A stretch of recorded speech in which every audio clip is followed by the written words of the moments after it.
Welcome to Section 420, Talkin Yankees.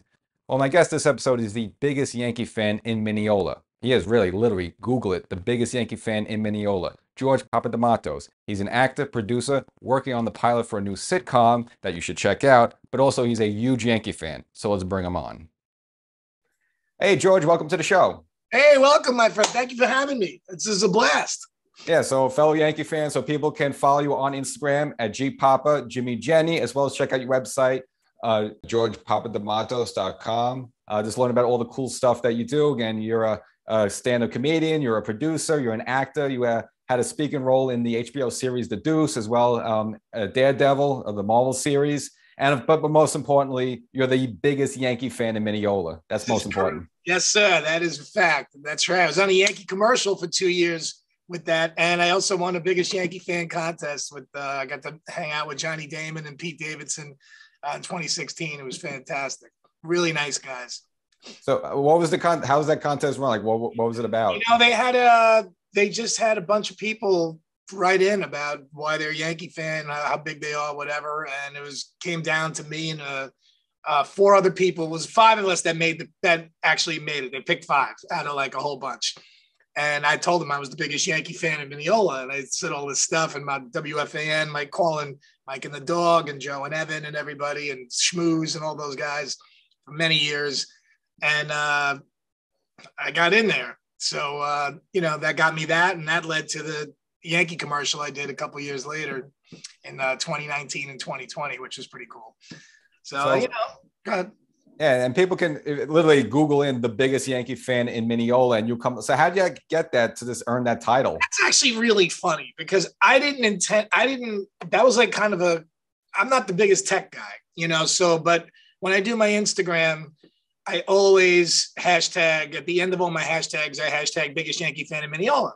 So I just did it for all my posts. And, one day I was at the ball game with a couple of my friends and they're talking to these ladies in front of us here, these girls, and they say, hey, this guy's the biggest Yankee. I'm like, will you stop? And they really care. And then they goes, hey, I wonder if you Google that, would you come up? And I'm like, I don't know. Let's see. And I Googled it. Whoa, I guess it linked up through all the hashtags. So that was like a happy accident. I didn't know that would happen but I constantly did that and it just kind of linked, which is cool because it takes you to my acting website and all my contact info if somebody's trying to look me up for a gig or something like that. So that's pretty cool. So it's an easier thing than saying, look up George Papadimatos. Because, people can't say my name for some reason. Yeah, it's just easy to just the biggest Yankee fan in Mineola is much easier, actually. Much easier. So, congratulations. I saw that you raised funds for a pilot. Now you're going to start shooting called Jimmy and Jenny. So just tell us a little bit about it. Jimmy's and Jenny's is a show. Okay, well, I was supposed to play the biggest role of my life, was supposed to be a lead role in an off-Broadway play. Okay, and I got this. It was a dream. And I'm like, Chaz Palminteri's my teacher. And I was studying with him and I'm like, this is it. This is this is going to change my life. And then we're supposed to open in June of 2020. But as we all know, March 15th, the whole world shut down. So with that, my opportunity was squashed. And I was like really upset by it. But my dad was my hero, Jimmy. And, he was this Greek guy from, the islands. And he never got upset. Everything was, hello, how do you do? You want a cheeseburger? You want a tuna? You want a roast beef? It was always about food. If I didn't play sports, I'd be like 1,000,000 pounds. And he never got mad. He was always like, no worry, have something to eat, Judge. Everything be okay. No worry, no worry. Always calm. So I sat there and I said, I'm going to make something to eat and I'm going to figure something out. So I did. And I called one of my best friends, Maytal Angel, who's one of my best friends and most talented actress I know. And we've done a lot of work together in acting. And we've been trying to write this show about my life for about 7 years. And every time we started doing it, one of us booked a gig. So we had to put it on a shelf. And now we're like, hey, you know what? The whole world's shut down. Hollywood's closed. Broadway's shut down. We got no excuse. If we don't do it now, we're never going to do it. Let's do it. So we got to work. And as things got worse, everything got so depressing and sad. I was like, I'm big into comedy. I'll do drama. I'll do anything, but comedy is my love. Anytime I can be funny and make somebody laugh, it makes me so happy. So that's what my dad did. He made everybody laugh. That was his gift. He made everybody happy. Everybody loved him, and so I was just like, I'm not a big fan of the comedies today. After Modern Family, I don't like the comedies. I like the dramas, but the comedies don't make me laugh. And I'm like, I want to make a show. This world needs laughter more than anything right now. We need to heal. So I said, Maytal, let's do this. And we did it. We made a funny show about real life characters that I grew up with, about my life. I'm playing myself, but it's 2 shows in one. I play myself in the present. I'm biggest Yankee fan, Mineola. I'm an actor that's trying to get there. My fiance dumps me because she can't wait around for my acting to make it anymore. So I'm in the dumps, but I end up buying my dad's old diner. And in the flashbacks, I end up going back to the 80s and I play my dad. So I get to do the hello, how do you do, Mr. Jimmy? Oh, you want a tuna? You want a cheeseburger? You want a BLT? And I get to do my dad. And so you learn about Jimmy and Jenny, my mom and dad. It's Greek diner, kind of like a Cheers in a Greek diner with like an Everybody Loves Raymond, because all my cousins have to work with me and they drive me. That's the catch, and like my uncle gives me the money if I give his family a job, and we're all going to kill each other, try to get through the day. But there's love and it's funny and it's just good people. And we're not trying to preach to anybody or whatever. It's just about good, funny, ridiculous people that you can watch with your parents or your kids or anybody and have a good time for a half hour. That's all I want to do is make people laugh. Yeah, well, I'll just wish you the best of luck with that either way. And it is an accomplishment, at least to get that done. Now, I'll just want to say one thing about diners. Yes. No matter where, they always have the best coffee. So I don't know what it is. Something about a diner coffee. Maybe it's the mug, maybe it's the counter. I don't know, but it always has the best coffee. This is true. Just one quick question just about Mineola itself. Now, you're dangerously close to Queens. How'd you not go to the dark side of the Mets? Well, see, now when I was a kid, my favorite Yankee was Thurman Munson. Okay, I was a little kid and Thurman was my guy. And believe it or not, Mineola, even though it is close to Queens, it was very much a split town as far as Yankees, Mets, Islanders, Rangers, Jets, Giants. It was always kind of split, So my brother also, I have an older brother who's 10 years older than me, and I had no choice but to, when I was 3, I had to know the batting stances of Mickey Rivers and, every guy, Randolph, Bucky Dent, everybody. I had to be able to do it, and that was it. If I said the word Mets, something bad would happen. So it's funny because I don't hate the Mets. Tom Seaver was my favorite. I don't hate him. I snuck in a game, in 86 Game 7 when I was a kid. Me and my buddy snuck in there, but I've been to every Yankee series. I just, I took to the Yankees. My favorite Yankee was Thurman, and we got Donnie Baseball and Paul O'Neill, Jeter, Mickey Rivers. I mean, I can go on and on and on. I mean, the Yankees on my deal. But yes, I grew up in a Yankee family. So basically that was my indoctrination to the Yankees. Okay. So, so we have this 2022 Yankee team, which is like amazingly 30 games over 500. The offseason was very quiet for them. They were kind of complaining Cashman wasn't making any moves. Kind of bringing back a lot of the same team. Didn't really do much, getting the big name free agents. Are you just shocked that this team's been so good this season? I got to tell you something. You're not going to believe me. I did not expect them to be this great, obviously. No way would I have said 30 games over 500. But I did expect them to be a first-place team. I did. Because, I wasn't that impressed. I thought Toronto had a good lineup, but they lacked defense. They lost their Cy Young guy the year before. Tampa's losing. They can't keep losing all these guys every year. It's going to catch up to them. Boston was looking kind of weaker this year. I thought we had a great shot for the division. And I got to tell you, my number one thing, I've been saying it for 2 years, get rid of Sanchez. I also wanted to get rid of Chapman and Hicks this year in the offseason. Once Hicks showed that he could play in the offseason, I was like, trade him. And same with Chapman. He's a free agent after the year. I'm like, you'll get something for him. Just do it. We still got those guys. And we might end up keeping Hicks because he's coming around a little bit lately, but he is also the only really other guy that can play center field if you want to give Judge a break, which you have to do. But I didn't expect this level, obviously, but I expected a first. I really did because a lot of people get on Cashman. It's hard to make these deals when everybody's gunning for you to try to, make you spend the most of this, that, or whatever. I love when he does these under the radar things. Getting rid of Sanchez was key. for me because it was just the guy can't catch. He's going to strike out 3 times a game and hit a home run once a week. It doesn't, and by getting rid of him, you bolstered the defense so much. And Kiner's a really good guy, kind of Falafa at short. I didn't like getting rid of Gio because I love Gio, but I get that you had to do it in order to make the deal. And Donaldson, I like him. I do like him. I got a feeling Gio's going to come back possibly in a couple of years too. Although you might get DJ moving to third when Donaldson's done. But I really believe the defense, because here's another thing about Sanchez. People always talk about that he can't catch and whatever. Those guys are tough to catch. They're always in the dirt. They're always all over. How many times, think about it, does a pitcher not throw a ball in the dirt with 2 strikes because he's afraid it's going to get by, and he might have to maybe leave it up a little bit because of that. And we don't even think of stuff like that. So that getting rid of him was a big, big, big thing for me. And I just like, you got to give this people freaking out when they lost 2 out of 3 to Baltimore. I'm like, guys, the 98 Yankees lost the first bunch of games to Seattle and Torrey almost got fired. And, they lost 3 out of 4. I'm like, you can't, this isn't football. It's not over in, April spring training, so you got to just go easy. And I really believed in this team. I like the defense. They're running bases.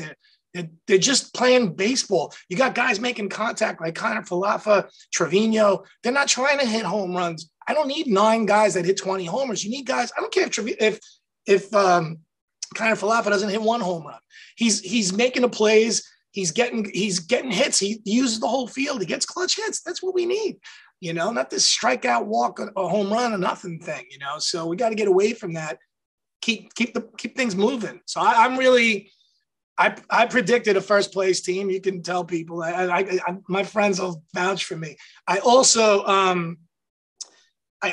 what do you call it with Cashman? How many guys has he got? Yeah, he's you can't be right all the time. But think about it. Didi was a nobody 225 hitter that became great here. Voit came off the scrap heap. He was a really good player. Urshela was a 225 hitter that nobody, all of a sudden he's getting his bat on the ball. He's clutch. He's a star, So, look at Holmes. They're closing. Come on, like you got to give Cashman credit for that. You got to bomb once in a while, on a deal like a Hicks or whatever, but okay. But you got to give the guy credit for these out of the box things, because that's what he has to do, because everybody's gunning for him to make the obvious trade and try to get too much in return. So he has to look at guys that are like, with a 4.50 ERA on the Pirates and say, hey, I could turn that guy into somebody maybe. They took a shot with Gallo. It was a good shot, but I'm glad they kept Rizzo, told everybody, I didn't want anybody else. Save that money for Judge, and they better pay Judge. That's one thing that got me really upset. Was I know they made him a decent offer. Sorry, you got to get it done, because now it's going to cost you $40 million and more. And if you don't think the Red Sox and Mets are going to come gunning for him and try to up that ante, it's going to happen. So to me, they sell nothing but Judge jerseys, the Judge's chambers.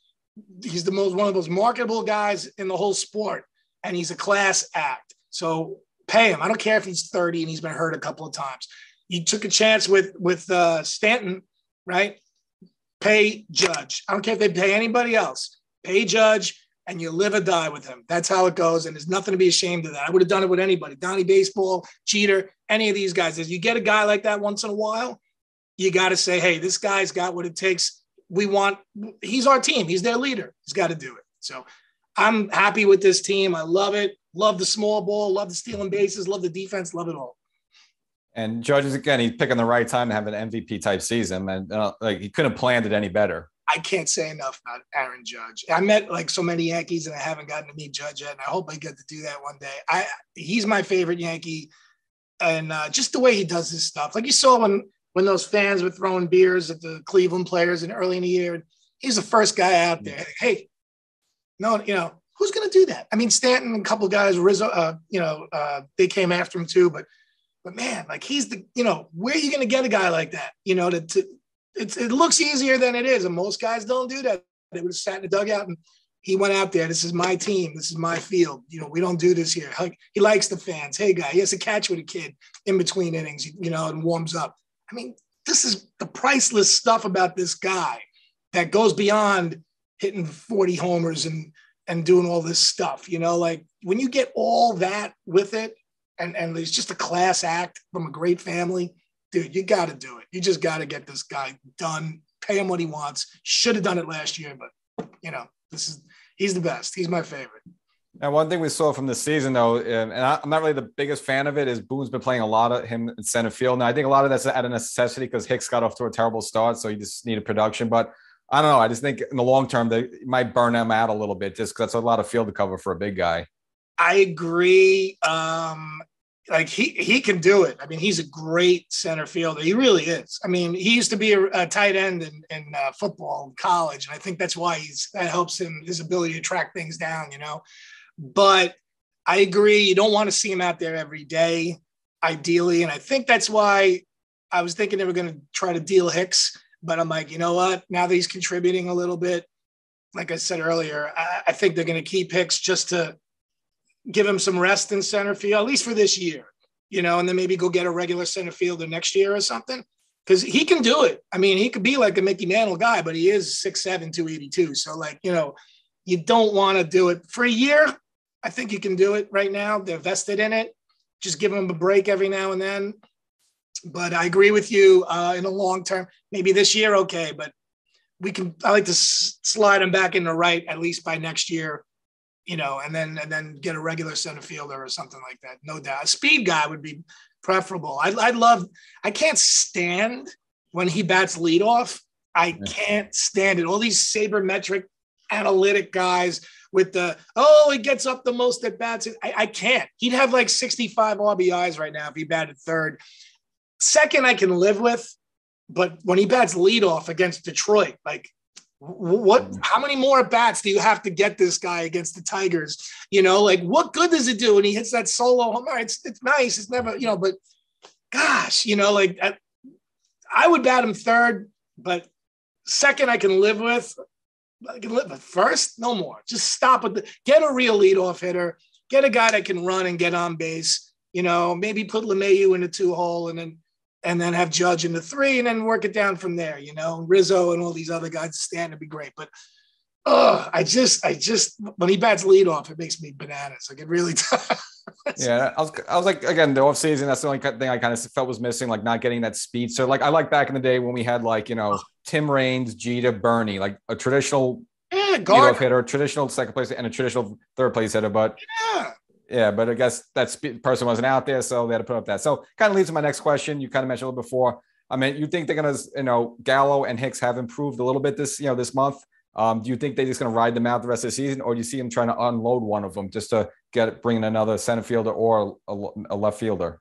I mean, I don't know what's going to be out there. That's a question of I think they would move Gallo more than they would move Hicks right now, only because, like I said, I mean, Gallo might be able to play center field too, but Hicks can play center field for sure.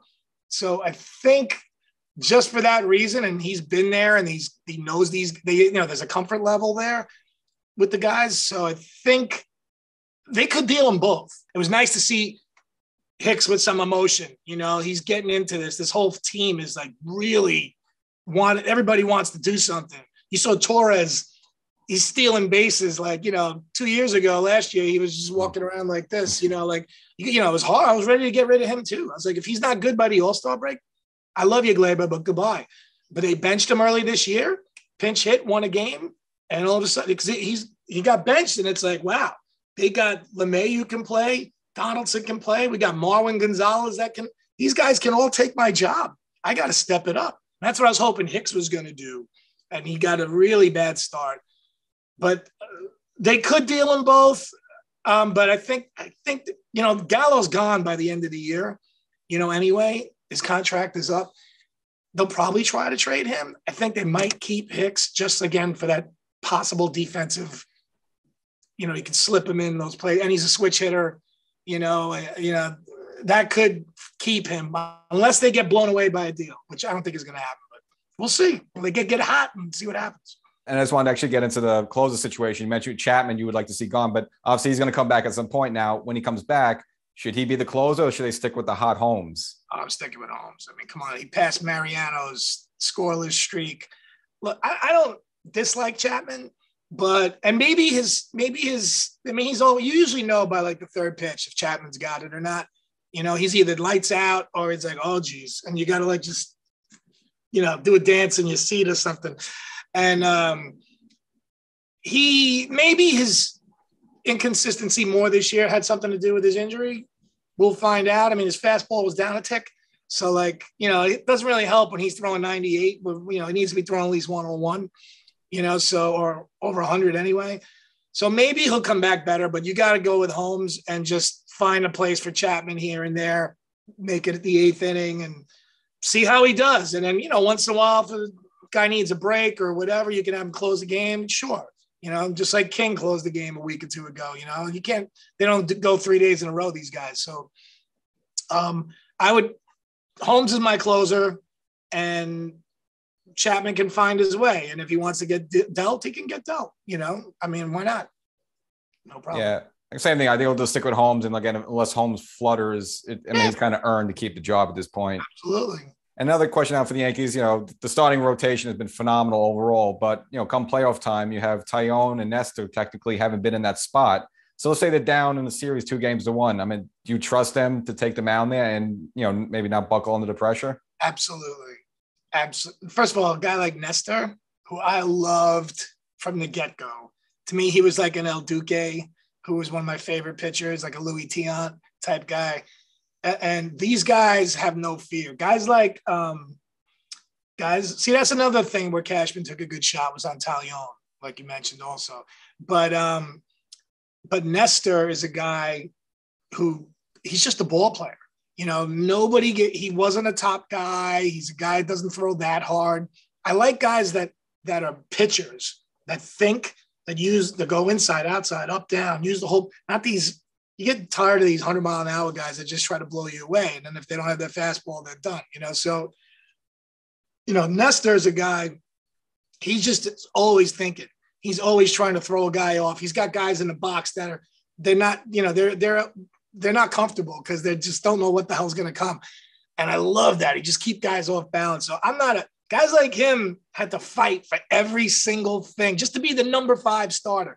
I said this year, before the season started, Nestor as your number 5. And now again, like the Yankees season, I did not predict Nestor having this, but I did think he'd be an awesome number 5 starter, you know, whether it's a 3.30 ERA, you know, realistically predicting, you know, I wouldn't have predicted 1 and change, but like 3-something with a couple of wins and a guy that'll give you innings, just a crafty guy, like a Jimmy Key guy, like one of those guys. So I love Nestor as your number 5. I thought he was a bargain and big advantage. So I had no problem with any of these guys in a big spot. Montgomery, Sevy, any of them, but especially not Nestor. And Taillon, listen, Taillon was good before he got hurt a couple of years ago. And you know, and he also played with Cole when they were on Pittsburgh. So there's a bonding there with all these guys. And as you know, when you get the pitching, it's like competitive. Same, you know, it's like every guy wants to outdo the next guy when they keep doing well. And the catching's got so much to do with that. You know, pitching coach and these 2 guys, Trevino and Higashioka. And I'm glad Higashioka, now that he got his first home and he was pressing. I mean, he's definitely better than what he's hitting. And, you know, he had a great spring. I think he lost that starting job and it got on him. He was pressing and now he got a couple of homers and now he's relaxed. And you're going to see his batting average creep up, you know, and I'm glad with everybody, man. The pitching, everything, the whole thing. I'm fanatic. I love it all. Yeah, I figured they might, if they were going to make a move, maybe to some of the backup catcher role. But yeah, I like the Higgies turn it on now, you know, up to 4 home runs. So really quickly, before we finish, of course, Judge picking the right time to have a good season. But Brian Cashman now, this is his team. And again, it's the best team in baseball right now. Does that mean you think he gets an extension, you know, after the season? Because, you know, this is the final year of his contract. Oh, yeah. I mean, how can you not? I mean, I'm a big Cashman supporter, you know, like we got spoiled. A lot of Yankee fans get, like, not me, not you, but younger people that grow up and all of a sudden they grow up in the 90s and they're all winning all the time. It's like, that's not, you know, it's funny. People used to say to me like, oh, that must have been the worst loss when the Yankees lost to Boston in 2004. And I go, you know what? It sucked. but it wasn't, because we won 4 out of 5, 3 in a row. I've seen perfect games. I've been to parades, no hitters, beat the Mets. You know, you can't win every time. The worst loss for me, besides Munson dying when I was a kid, that was the worst. The worst for me besides that was losing to Seattle, you know, Donnie Baseball. That was the one. I was at both those games, at the home games. The crowd was incredible, the loudest crowd. Even David Cohn, I'll never forget, Cohn was pitching in game 1 of that 95 playoff. I was in the bleachers that day. I wanted to be in the bleachers. I could have sat anywhere I wanted back in those days. Could have bought any ticket, but I want to sit in the bleachers in right field and get in this. Cohn was up with the bases loaded, middle of the game, 5th or 6th inning. I think pitching to Edgar Martinez, 3-2 count. Edgar fouling off pitch after pitch after pitch, and the crowd was going nuts on every pitch. And you could feel, you know, that old stadium used to rock and shake. And Cohn said it later. He said, that's the by far the loudest crowd I ever heard in my life. He was on that mound and he felt like he was getting lifted. And I'm like, yeah, because I felt it too. That series was the biggest loss for me, was Seattle. It just was, because Mattingly, you know, I wanted Donnie to get there, and they should have won that series. I thought Buck Showalter, I love Buck, but I thought he overmanaged. He kept taking out Mariano. I know people go, oh, nobody knew. I was watching as a kid back then. I was like, you know, Wetland, they were figuring him out. Mariano came in, got one guy out. Oh, he's gone. Leave him in, you know, and they didn't play Strawberry enough. They stuck with Deion James. I thought that was a big mistake, because Deion had a terrible second half. But I can get into that season too. Yeah, I remember that. And I think the 3 games at the Kingdom, the Yankees had like leads in all those games too. That was the frustrating point. They just had to win one. And yeah, that whole offseason, I was just miserable as heck. Good thing they won the World Series the next year, because I don't know, maybe I was just giving up on baseball totally. That was the hardest loss for me, was Seattle. Much more than, like I said, the Red Sox, hey, you know what? It sucked, but they finally won. And it had to happen one of these days, you know, and they did. And you know, tip your hat. That's it. You know, they deserved it. That's all. All right, George. Well, I appreciate getting this time. You know, great speaking to you, a fellow Yankee fan. Good luck on the pilot. Again, people can check it out on Instagram, G Papa Jimmy Jenny, as well as check out your website, GeorgePapadimatos.com. We also have Jimmy's and Jenny's fan pages on Instagram and Facebook. And dude, when are we going to meet up? I got the Yankee game. Let's go. I want to hit a game. Let's go. I hit you up. Yeah, I got a couple of friends along around there. Yeah, I'll message you next time. I'll meet you at the ballpark. Let's go.